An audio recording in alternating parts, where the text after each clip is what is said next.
ناظرین کرام، گزشتہ صدی کے آئین میں براعظم ایشیا کی تاریخ پر نظر ڈالی جائے تو یہ کہنا بیجا نہ ہوگا کہ اس تمام عرصہ میں انقلابی فکر اور قیادت نے خصوصاً مسلمانوں کو ایک نئی کیفیت سے آگاہ کیا۔ برائے صغیر اور خلافت عثمانیہ کے واقعات نے گزشتہ صدی کے آغاز سے ہی دنیا کو اپنی جانب متوجہ کر لیا تھا، لیکن اس کے ساتھ ساتھ ایک اور اہم اسلامی ملک کی حکومت ایک عظیم انقلاب برپا کرنے والوں کے لیے راہ ہموار کر رہی تھی۔ کسے خبر تھی کہ 20ویں صدی میں ایک شخص ایسا پیدا ہوگا جو عوام کی فکر میں ایک نئی روح پھونکے گا اور مرد انقلاب کہلائے گا۔ ناظرین، میں ہوں اکرم بلوچ، آپ میرا یوٹیوب چینل اور فیس بک پیج ہسٹرک ویڈیوز دیکھ رہے ہیں۔ اگر ابھی تک آپ لوگوں نے ہمارے چینل کو سبسکرائب نہیں کیا تو کائنڈلی ہمارے چینل کو سبسکرائب کر دیجیے گا اور بیل آئیکن کو دبا دیجیے گا تاکہ ہر نئی آنے والی معلوماتی ویڈیو آپ لوگوں تک بر وقت پہنچتے رہیں۔ ناظرین کرام، آیت اللہ سید روح اللہ خمینی رحمۃ اللہ علیہ وہ تاریخ ساز نام ہے جس نے انقلاب کی جنگ استقامت کے ساتھ لڑی۔ یہ حقیقت ہے کہ جب فریقین میں فکر کا تضاد ہو تو کربلا جیسے واقعات رونما ہوتے ہیں، کوئی یزید بن جاتا ہے تو کوئی حضرت حسین علیہ السلام۔ ایسا ہی ایک واقعہ گزشتہ صدی کے دوران ایران میں رونما ہوا جس نے اسلامی انقلاب کی راہ ہموار کی۔ 2023 کی آمد نے اسلامی انقلاب ایران کے 44 سال مکمل کر دیے ہیں۔ ان 44 سالوں کا پس منظر شاہ ایران کی جبری حکومت پر محیط ہے۔ مغربی حکومتوں نے نو آبادیاتی نظام کے ذریعے عالم اسلام کے وسیع علاقوں پر جبری قبضہ کیا اور وہاں تشدد، مال و طاقت کی بدولت استعماری طاقتوں کی خفیہ اور برملا مداخلت کا سلسلہ شروع کر دیا۔ ایران میں بھی کئی سلاطین برسر اقتدار آئے اور عوام پر ظلم و ستم ڈھاتے رہے، مگر ایران کے دیندار عوام نے اس نو آبادیاتی نظام کو قبول کرنے سے انکار کر دیا۔ اس طریقہ کار کی ناکامی پر دشمن کے سرغنہ یعنی امریکہ نے اپنی حکمت عملی تبدیل کر دی اور یہاں کے وسائل خصوصاً تیل کی دولت پر قبضہ کرنے کی ٹھانی اور ایران کی شاہی حکومت کے ذریعے مغربی طرز حکومت کی بنیاد رکھنے کا منصوبہ بنایا۔ چنانچہ ایرانی عوام ایک طویل عرصے سے ظلم و جبر کا مقابلہ کرتے آ رہے تھے، لہذا انہوں نے سلسلہ شاہی سے بغاوت کا اعلان ایک باقاعدہ تحریک کے ذریعے کیا۔ 1851 کے دوران تحریک تمباکو میں عظیم مجاہد اور عالم آیت اللہ العظمی مرزا حسن شیرازی کے فتوے، سید جمال الدین اسد آبادی کے اصلاحی پیغام اور مغربی سامراج کے خلاف ایران و عراق کی تحریک سے یہ بات اشکار ہو چکی تھی کہ ایرانی عوام کے دلوں اور ذہنوں پر علمی قیادت مکمل طور پر قابض ہے۔ لہذا امریکہ نے دین کو سیاست سے علیحدہ کرنے کا فیصلہ کیا اور اپنے مقصد کے حصول کی خاطر پہلوی خاندان کا سہارا لیا۔ امریکی معاون برطانیہ نے رضا خان کے بیٹے محمد رضا کو 1941 میں ایران کا بادشاہ بنا دیا۔ ایرانی عوام بشعور علماء کی قیادت میں اپنی منزل کی طرف رواں دواں تھی۔ ان صف اول کے رہنماؤں میں سے ایک شخصیت نے خود کو سب سے الگ اور جدا ثابت کر دیا۔ اس میں کیا تھا اور کیا نہیں ایک عام آدمی شاید بیان نہ کر سکے۔ سید روح اللہ مسیح خمینی رحمۃ اللہ علیہ جیسے مرد مومن نے اپنے ہاتھوں سے نور توحید کی شمع باقی رہنے کا سامان پیدا کیا تو باطل کی تاریکی خود بخود روشنی میں تبدیل ہو گئی۔ بھلا اس حقیقت کو کون جھٹلا سکتا ہے کہ ہر اندھیری رات ایک روشن دن پر ختم ہوتی ہے۔ امام خمینی رحمۃ اللہ علیہ کی تاریخ پیدائش 20 جمادی الثانی 1320 بمطابق 24 دسمبر 1904 اور جائے ولادت ضلع خمین ہے۔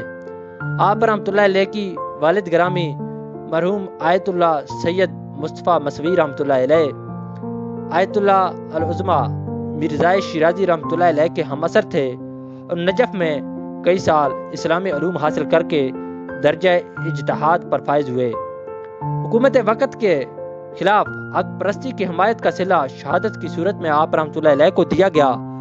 خمینی رحمۃ اللہ علیہ کے لیے یہ تمام صورتحال اجنبی تھی کیونکہ اس وقت آپ رحمۃ اللہ علیہ کی عمر محض 5 ماہ تھی۔ آپ رحمۃ اللہ علیہ کی والدہ بانو ہاجر جرت اور علم و تقوی کا پیکر تھی، لہذا انہوں نے آپ رحمۃ اللہ علیہ کی تربیت پر خاص توجہ دی۔ لڑکپن سے لے کر جوانی تک آپ رحمۃ اللہ علیہ نے اس زمانے کی مروجہ تعلیمات اور دینی مدارس کا نصاب مختلف علماء کرام سے حاصل کیا۔ علم کے حصول کی خاطر آپ رحمۃ اللہ علیہ نے سفر بھی اختیار کیا اور عراق سے ہوتے ہوئے کم کے حوض علمیہ میں تعلیمی مراحل طے کیے۔ جلد ہی آپ رحمۃ اللہ علیہ فقہ، اصول فقہ، فلاسفہ، عرفان و سلوک اور اخلاقیات کے شعبوں میں ایک صاحب نظر استاد اور مجدد کے طور پر پہچانے جانے لگے۔ شعور کی منزل پر قدم رکھتے ہی امام خمینی رحمۃ اللہ علیہ نے ایرانی سیاست کو مشکل ترین حالات سے دوچار پایا۔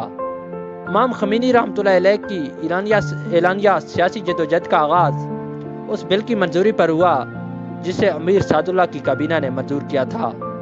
8 اکتوبر 1962 کے اس بل میں علاقائی و صوبائی کونسلوں کے رائے دہندگان اور امیدواروں میں غیر مسلم کی شمولیت، خواتین کو انتخابات میں حصہ لینے کی آزادی اور قرآن مجید کی بجائے آسمانی کتابوں پر حلف اٹھانے کے امور شامل تھے۔ مذکورہ بالا بل کی منظوری کی اطلاع ملتے ہی امام خمینی رحمۃ اللہ علیہ نے قم اور تہران کے دیگر علماء کے ساتھ مشورے کے بعد بھرپور مخالفت کا اعلان کیا۔ حکومت کے خلاف علماء اور طلباء کی جد و جہد رنگ لے آئی اور نتیجے کے طور پر شاہ کی حکومت نے بل پر عمل درآمد روک دیا۔ پہلے وار کی ناکامی کے بعد سفید انقلاب شاہ حکومت کی طرف سے ایرانی عوام پر دوسرا وار تھا۔ دراصل سفید انقلاب امریکہ کی اماب پر تیار کیا گیا ایک منصوبہ تھا جس میں 6 نکات پیش کیے گئے تھے۔ اس منصوبہ پر عوام کی تائید حاصل کرنے کے لیے ریفرنڈم کا اعلان کیا گیا۔ چنانچہ یہ منصوبہ زمینداری نظام کے خاتمے، جنگلات کو قومی تحویل میں لینے، سرکاری خزانوں کو فروخت کرنے، کارخانوں کے منافع میں مزدوروں کے حصے، انتخابات کے قوانین میں اصلاح اور جاسوسی ایجنسی کے قیام پر مشتمل تھا۔ اس لیے علماء نے ایک بار پھر اس کی شدید مخالفت کی اور ریفرنڈم کا بائیکاٹ کر دیا۔ بہت قلیل عوام نے رائے دی، لیکن حکومت نے سفید انقلاب کی حمایت کا اعلان کر دیا۔ اس پر لوگ سڑکوں پر نکل آئے۔ احتجاج کے سلسلے کو روکنے کے لیے انتظامیہ نے لاٹھیوں اور گولیوں کا استعمال کیا، مگر وہ انقلابی ہجوم کو قابو نہ کر سکے۔ دوسرے وار کی ناکامی پر علماء پر ظلم کا سلسلہ شروع کر دیا گیا۔ مذہبی مطبوعات پر پابندی لگا دی گئی اور علماء کی زمینیں اور جائیدادیں چھین لی گئیں۔ 3 جون 1963 یعنی یوم عاشوراء کے موقع پر امام خمینی رحمۃ اللہ علیہ کا خطاب اسلامی انقلاب کا پیش خیمہ ثابت ہوا۔ اس تقریر میں آپ رحمۃ اللہ علیہ نے جرأت مندی سے شاہ اور اسرائیل کے خفیہ تعلقات کو فحاش کیا۔ عوام کے ٹھاٹھے مارتا ہوا سمندر کم کی شاہراہوں اور گلیوں میں شاہ مرد آباد کے نعرے لگاتا رہا۔ تحریک کی آواز کو دبانے کے لیے آپ رحمۃ اللہ علیہ کی ساتھیوں کو بڑی تعداد میں گرفتار کر لیا گیا اور 5 جون 1963 کو امام خمینی رحمۃ اللہ علیہ کو بھی ان کی رہائش گاہ سے گرفتار کر کے تہران بھیج دیا گیا۔ قائد انقلاب کی گرفتاری کی خبر پورے ملک میں پھیل گئی اور حالات کشیدہ ہو گئے۔ اس صورتحال کو مد نظر رکھتے ہوئے انتظامیہ مارشل لا نافذ کرنے پر مجبور ہو گئی۔ عوام کے مسلسل احتجاج کے نتیجے میں آپ رحمۃ اللہ علیہ کو 12 اگست 1966 کو رہا کر دیا گیا تھا۔ اس رہائی نے شمع توحید کے پروانوں کے جذبات کو اور ہوا دی اور وہ اپنے ہر دل عزیز رہنما کے استقبال کو بڑھتے چلے آئے۔ حکومت کے لیے یہ سما ایک الجھن بن گیا اور خمینی رحمۃ اللہ علیہ کو رہا کرے یا مسلسل قید میں رکھے، اس کا فیصلہ حل کرنا اس کے لیے انتہائی مشکل ہو گیا۔ پھر اس کا حل یوں تلاش کیا گیا کہ آپ رحمۃ اللہ علیہ کو نظر بند کر دیا گیا تھا۔ اسد اللہ کی حکومت تبدیل ہونے کے بعد نئے وزیر اعظم حسن علی منصور نے مصلحتاً علماء کی طرفداری کرتے ہوئے قائد کی نظر بندی ختم کر دی اور انہیں رہا کر دیا۔ دشمن کی مسلسل ناکامی نے یہ ثابت کر دیا کہ اگر نیت نیک ہو اور سفر کا مقصد واضح اور متعین ہو تو منزل تک پہنچنا قطعاً مشکل نہیں ہوتا۔ ناظرین کرام، 15 جنوری 1963 کو شاہ کی حکومت نے سینٹ میں ایک بل پیش کیا۔ اس بل کا پس منظر ایران میں امریکی فورسز کی تعیناتی، ان کے تحفظ کی ضمانت اور متعلق العنیت کے لیے عدالتی و قانونی رکاوٹ کا خاتمہ تھا۔ یہ بل 24 جولائی 1964 کو منظور کر لیا گیا تھا۔ اسے کیپچولیشن کا بل کہتے ہیں۔ امام خمینی رحمۃ اللہ علیہ نے اس بل کی حیثیت کو حسب سابق ماننے سے انکار کر دیا اور ایک زبردست تقریر کے ذریعے بل کی مخالفت کا اعلان کیا۔ ایک بار پھر عوام آپ کی آواز پر لبیک کہتے ہوئے احتجاج کے میدان میں اتر آئی۔ تمام ملک شاہ مخالف نعروں سے گونج اٹھا۔ تحریک کا یہ دور نہایت دلچسپ صورتحال اختیار کر چکا تھا۔ امام خمینی رحمۃ اللہ علیہ کی گرفتاری ماضی کا تلخ تجربہ بن چکی تھی۔ جسے دورانہ عوام کی صفوں میں جان پیدا کرنے کے مترادف تھا۔ اس کے علاوہ آپ رحمۃ اللہ علیہ کو جان سے مار دینے کی صورت میں بھی ملک کے اندر بغاوت کا خدشہ تھا۔ شاہی حکومت تقریباً تمام جنگی وار آزما چکی تھی اور اب شدید ذہنی کشمکش کا شکار تھی۔ اب اس کے ترکش میں ایک ہی تیر باقی بچ چکا تھا جسے آزمایا گیا۔ 4 نومبر 1964 کو امام خمینی رحمۃ اللہ علیہ کو قم سے گرفتار کر کے سیکورٹی فورسز نے تہران کے مہر آباد ہوائی اڈے پر پہنچا دیا، جہاں سے ایک طیارے کے ذریعے آپ رحمۃ اللہ علیہ کو ترکی لے جایا گیا۔ امتحان کی ایک نئی منزل پر آپ قدم رکھ چکے تھے، جس میں آپ رحمۃ اللہ علیہ کے فرزند آیت اللہ حاج مصطفیٰ رحمۃ اللہ علیہ بھی شریک سفر تھے۔ امام خمینی رحمۃ اللہ علیہ کی جل وطنی کی واقعات تک اگر ان کی زندگی پر ایک طاہرانہ نظر ڈالی جائے تو یوں محسوس ہوتا ہے کہ جیسے 1400 سال قبل کی ایک شخصیت کی زندگی کے چند مناظر ذرا مختلف انداز سے دوبارہ ابھر آئے ہوئے ہوں۔ ہوش سنبھالتے ہی یتیمی کی کیفیت سے آشنا ہو جانا، لڑکپن سے کے زینے پر قدم رکھتے ہی یسری کا غم اٹھانا، صبر و ہمت کی ہمراہی اور علم و عمل کی صحبت میں وقت گزارنا، انقلابی فکر کے ساتھ میدان جہاد میں اترنا، حق کا پرچار اور کفر کا انکار کرنا اور ایک منزل پر اپنے وطن کو خیر بات کہنا، یہ وہی منظر ہے کہ جب حضرت صلی اللہ علیہ وآلہ وسلم دین کی بقا کی خاطر اپنے وطن کو مکہ مکرمہ کو چھوڑ کر چلے گئے۔ کسے خبر تھی کہ آج کا مہاجر کل کا فاتح بن کر واپس اپنے گھر لوٹے گا؟ بس یہ بھی کوئی نہیں جانتا تھا کہ اپنے محبوب صلی اللہ علیہ وآلہ وسلم جیسی زندگی گزارنے والا شخص بھی اپنے وطن کو واپس آنے کے لیے چھوڑ رہا ہے۔ ترکی میں جلا وطنی کے دوران آپ رحمۃ اللہ علیہ کی سیاسی سرگرمیوں پر پابندی عائد کر دی گئی، مگر آپ رحمۃ اللہ علیہ نے کتاب تحریر الوسیلہ کی تصنیف مکمل کی۔ یہ کتاب امام خمینی رحمۃ اللہ علیہ کے فقہی فتویٰ پر مشتمل ہے، جس میں جہاد، دفاع، امر بالمعروف و نہی عن المنکر پر عصری تقاضوں کے مطابق فتوے دیے گئے تھے۔ اس عرصہ میں حکومت کافی حد تک عوام کی جہادی قوت کو کچلنے میں کامیاب ہو گئی تھی، تو دوسری طرف قائد انقلاب خطوط کے ذریعے علماء کو جہاد جاری رکھنے کی تاکید کرتے رہے۔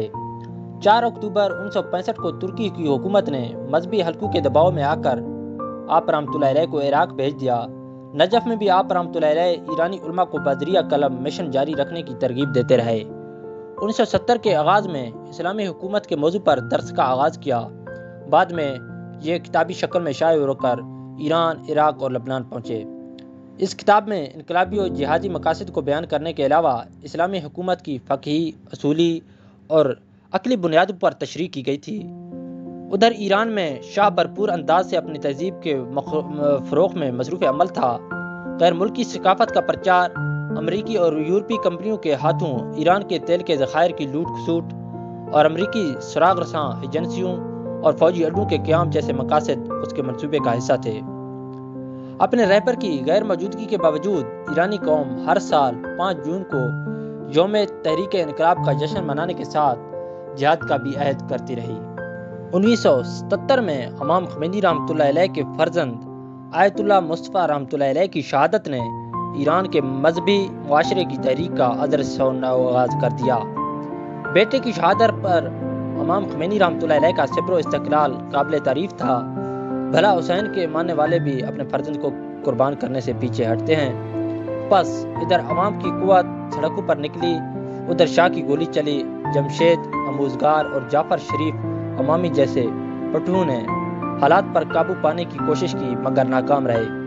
عراقی حکومت نے خمینی رحمۃ اللہ علیہ سے کہا کہ اگر آپ عراق میں قیام پذیر رہنا چاہتے ہیں تو سیاست میں حصہ لینا چھوڑ دیں۔ آپ نے مصلحت کی بجائے ہجرت کو فوقیت دی اور پیرس جانے کا فیصلہ کیا۔ شریف امامی کی ناقص حکمت عملی کی وجہ سے اسے اقتدار سے جلد ہی دستبردار ہونا پڑا۔ قومی محاذ کا رہنما شاہ پور بختیار امریکہ کا آخری پٹھو تھا، جس کا نام شاہ کے سامنے وزیر اعظم کے عہدے کے لیے تجویز کیا گیا، مگر وہ 16 جنوری 1979 کو ایران سے فرار ہو گیا۔ وہ ایسا کرنے پر مجبور تھا کیونکہ امام خمینی رحمۃ اللہ علیہ کے خصوصی پیغام نے عوام میں ولولہ پیدا کر دیا تھا اور شورائے انقلاب کی تشکیل نے اس کے گرد گھیرا تنگ کر دیا تھا، تو اس نے راہ فرار اختیار کی۔ 1 فروری 1979 کی صبح 14 سال وطن سے دور رہنے کے بعد امام خمینی رحمۃ اللہ علیہ ایران واپس تشریف لائے۔ ایرانی عوام نے اپنے قائد کے استقبال کے لیے دل بچا دیے۔ آپ رحمۃ اللہ علیہ نے وطن واپس آتے ہی قوم کی حمایت سے حکومت بنانے کا اعلان کیا۔ بختیار کی دم توڑتی ہوئی حکومت نے آخری کوشش کے طور پر فوجی بغاوت کے منصوبے کو عملی جامہ پہنانے کا حکم دیا۔ کرفیو نافذ ہونے کے باوجود امام خمینی رحمۃ اللہ علیہ نے اس سازش کو ناکام بنانے کے لیے عوام کو گھروں سے نکل جانے کا حکم دیا۔ تہرانی عوام لبیک کہتی ہوئی سڑکوں پر نکل آئی اور شاہی حکومت کی آخری کوشش بھی ناکام ہو کر رہ گئی۔ 11 فروری 1979 کی صبح کو ایران میں امام خمینی رحمۃ اللہ علیہ کی تحریک اور اسلامی انقلاب کا سورج طلوع ہوا اور ظالم بادشاہوں کا طویل سلسلہ بادشاہت بھی ختم ہو۔ اسلامی انقلاب ایران کی اصل روح امام خمینی رحمۃ اللہ علیہ کے دینی افکار و اذکار اور ان کا پرچار ہے۔ انقلاب کی کامیابی سے مراد اسلامی روحانی اقتدار کے فروغ کے علاوہ تیسری دنیا کے ممالک میں آزادی کی تحریکوں کے لہر کو متحرک کرنا ہے۔ آیت اللہ روح اللہ خمینی رحمۃ اللہ علیہ نے برسر اقتدار آنے کے بعد تحریر و تقریر کے ذریعے امت مسلمہ کی فلاح، یگانگت اور مغربی ثقافت کی جلغار سے بچاؤ کے لیے وعظ و نصیحت کا سلسلہ برقرار رکھا۔ آپ مسلمانوں کے مسائل میں گہری دلچسپی لیتے تھے۔ قدس کی آزادی کے لیے آپ رحمۃ اللہ علیہ کی تقاریر نے دنیا اسلام کو بیدار کرنے میں اہم کردار ادا کیا۔ آپ رحمۃ اللہ علیہ نے فرمایا تھا، امریکہ برطانیہ سے بدتر، برطانیہ امریکہ سے بدتر اور سوویت یونین ان دونوں سے بدتر ہے۔ یہ سب ایک دوسرے سے بدتر اور سب ایک دوسرے سے ناپاک تر ہیں، لیکن آج ہمارا واسطہ ان خبیثوں سے ہے، امریکہ سے ہے۔ امریکی صدر کو جان لینا چاہیے کہ ہماری قوم کے نزدیک وہ دنیا کے سب سے زیادہ قابل نفرت شخص ہے۔ ہماری ساری مصیبتیں اس امریکہ کی وجہ سے ہیں، ہماری مصیبت اس اسرائیل کی وجہ سے ہے۔ اسرائیل بھی امریکہ کا حصہ ہے۔ 37 سال گزر جانے کے بعد بھی یہ الفاظ آج کی دنیا کی سیاسی صورتحال کی صحیح عکاسی کر رہے ہیں۔ امام خمینی رحمۃ اللہ علیہ کا سب سے اہم اور جرأت مندانہ قدم اپنے دور کی بڑی طاقت روس کو اسلام کا پیغام دینا تھا۔